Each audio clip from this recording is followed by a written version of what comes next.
Hello and welcome. I am Gimba Umar. Tonight, Nigerian Army seeks public cooperation towards arrests and fleeing Boko Haram members to end insurgency in the northeast. Adamawa state government announces plans to close the 3 IDP camps in the state by January 2017. Zero visibility caused by Hamilton haze forces domestic airlines to cancel several flights across the country. And US President-elect Donald Trump asks Israel to stay strong until he assumes office in January. On business news tonight, Nigeria's stock market set for positive close as financial markets enter the final trading week for 2016. And on sports news tonight, former world #1 Ana Ivanovic announces retirement from tennis after battling with injuries through 2016. Hello, I'm Ibrahim Adra, and from Abuja, President Buhari assures Guinea-Bissau of his determination to ensure the West African nation does not relapse into crisis.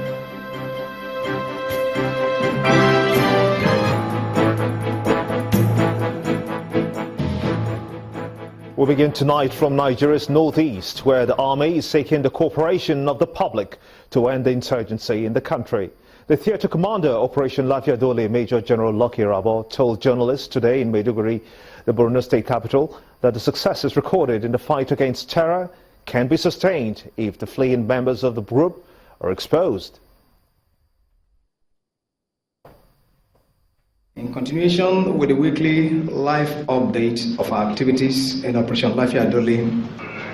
The regularity of the sessions by the military on its operations in the northeast is something of a relief to Nigerians who crave for information on the ongoing war against terror. The theatre commander of Operation Lafia II, Major General Lekki-Epe, showed the development of the troops against the sect. On the 22nd of December at about 0800 hours, own troops commenced the advance for the capture of Camp Zero, which of course I told you was the main enclave that was suspected to be holding high value persons of the Boko Haram terrorists in Sambisa. The highlight of the briefing is the presentation of the captured flag of the Boko Haram sect. This is cemented by the proclamation of victory and caution. So on this note, ladies and gentlemen, let me state that we have won the war. But, however, we need to win the peace. But with all this comes a warning that all hands must be on deck in the area of public awareness, which will help in the fight. There are issues that we need to contend with. In the highlights, I talked about an accomplice of those we captured. Issues of that nature. That's why I also call on you to begin to get across to the people, to let them know what their roles, what their responsibilities are. You need to educate them. There's need for greater education in our society, for people to know that concealing a criminal is not going to do you any good. Rather, that criminal is going to destroy you in due course. Progress reports on a highly sensitive matter like this show the sincerity of the federal government in firmly ridding the country of threats of insurgents. But it's the sustainability of the momentum with the proper strategies that will make the difference at the end of the day. Oralu Ashonibare, Channels Television News. Meanwhile, the Adamawa state government has announced plans to set up a committee which will oversee the closure of 3 IDP camps next year. The state's deputy governor, Mr. Martins Babale, made this known after a security meeting in Yola, the state capital. In addition, Mr. Babale commended the federal government for the successes recorded in the war against insurgency. 3 big camps in Yola now. We don't want to hear that name called IDP come again. And we're trying to decide whether they should get into villages and settle down permanently. They don't want to go back to the states. So this is the plan we're trying to do. We're going to set up a committee to interact with them. We are aware of the effort of the Human Society Group, and we are going to work I've been side by side with them to ensure that we're pushing the effect.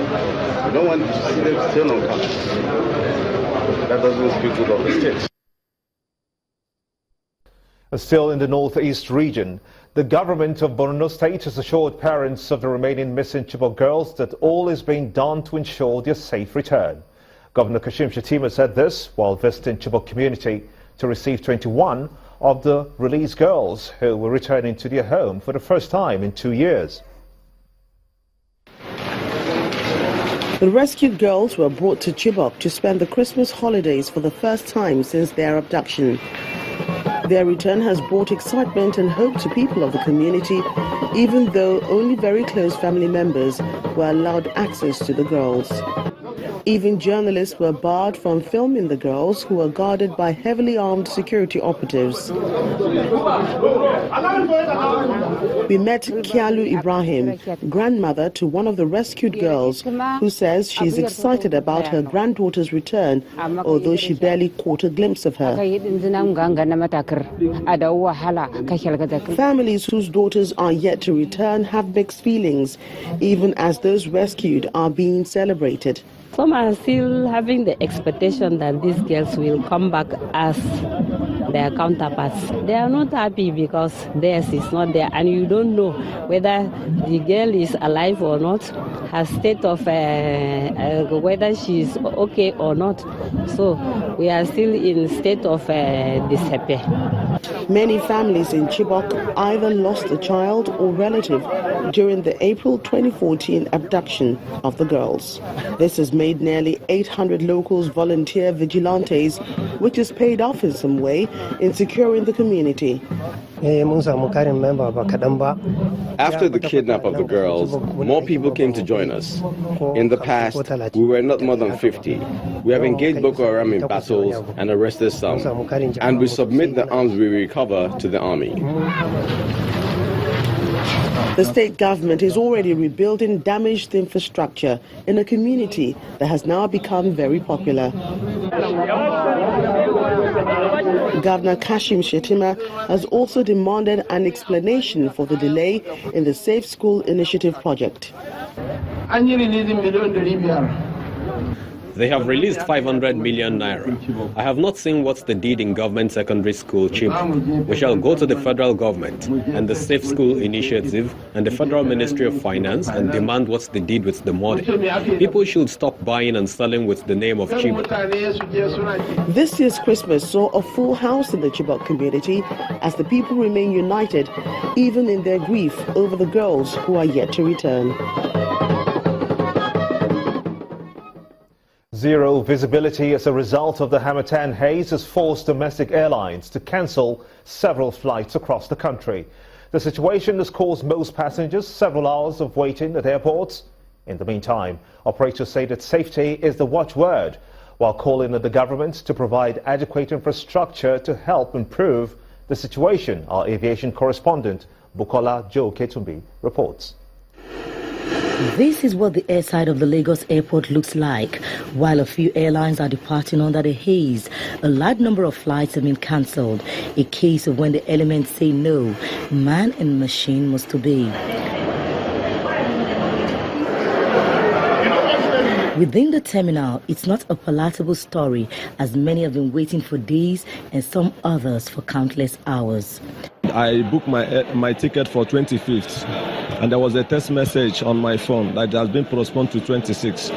And 26th, our Oya in airport, the same thing has been postponed to 27. 28 today, I'm still here, hanging up with my little baby of 3 years. I was meant to go on an 11:30 flight to Port Harcourt, but I've been here since 9. There's no news, nothing. We don't know if the weather or the plane has not arrived.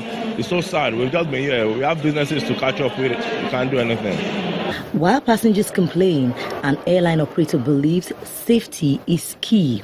Some people have been traveling for the past 3 days and coming here, they couldn't travel. I mean, it was a pitiable sight. I think in situations like this, we have to be careful. Passengers must understand that safety first. You need to be alive to celebrate Christmas. Destinations like Benin City in Edo State and most in the southeast and south-south are the worst hit, as minima for visual flying is very low. Another airline operator says the financial losses are enormous and is of the opinion that Nigeria must upgrade its airport infrastructure. All it requires basically for us to fly like in yesterday's weather or 2 days ago is to upgrade the systems to Category 2. With Category 2 systems, most airports would have been open yesterday when they were shut. Imagine an airport like Lagos, our biggest, was shut yesterday for a period of time. The second, Abuja, was also shut. The Nigerian Civil Aviation Authority had earlier alerted air travelers to brace up for this situation and also directed flight crew to adhere strictly to the prescribed weather minimum of visibility for each of the airports. Bukola Jo Oketumi, Channels Television News.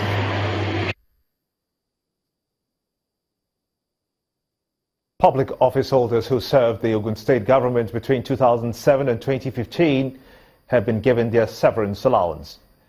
At the ceremony in Abeokuta, the state capital, Governor Ibukunle Amosun promised to run an all-inclusive government.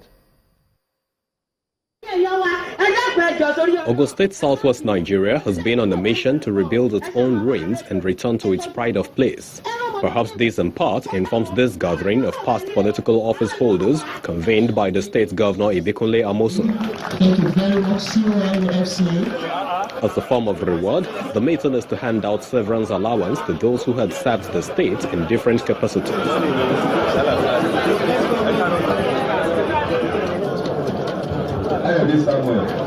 One after the other, the beneficiaries are called to receive their checks from Governor Amosun, who discloses that over 13 billion naira has been injected into the state economy for payment of gratuity and other obligations.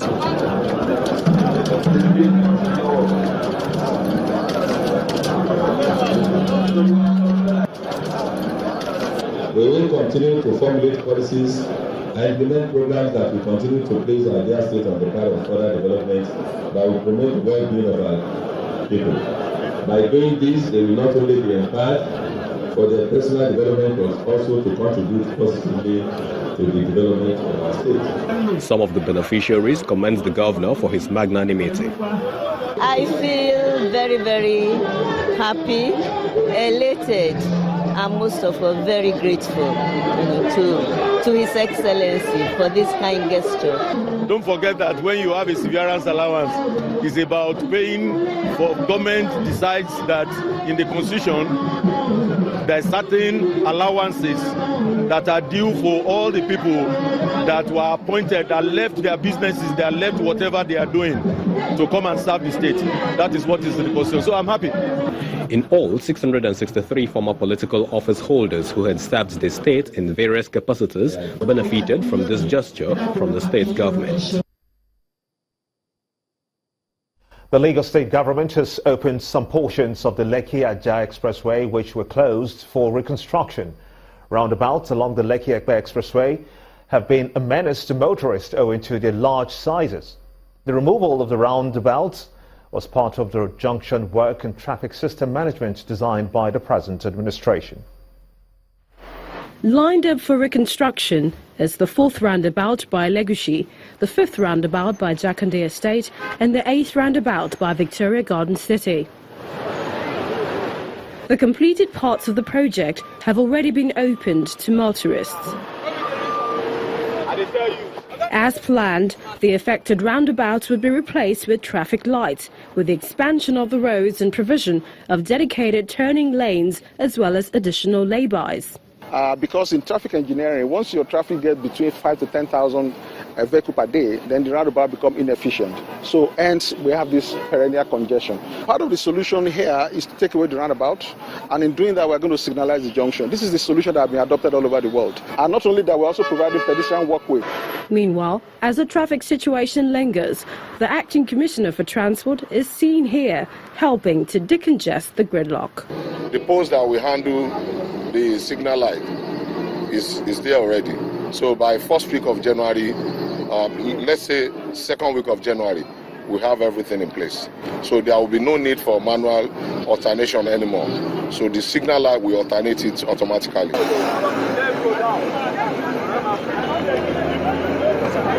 Despite the traffic situation, motorists are upbeat about the benefits of the project. In fact, I don't really know what's going to happen, but it used to be really bad. Really, really bad. But I think Ambode seems to be thinking along what people expect of him. I think it's going to be great. Really, at least now you can see free movement of traffic and all that. It was not so good, but let them try to do the most they can to minimize all this hold-up. Otherwise, they're doing a great work. When complete, this project will ensure smooth vehicular movement and reduce travel time on the Lekki-Epe Expressway. In part two, after the break and in continuation of our assessment of the various sectors in 2016, tonight we continue to focus on the performance of the economy. Stay with us.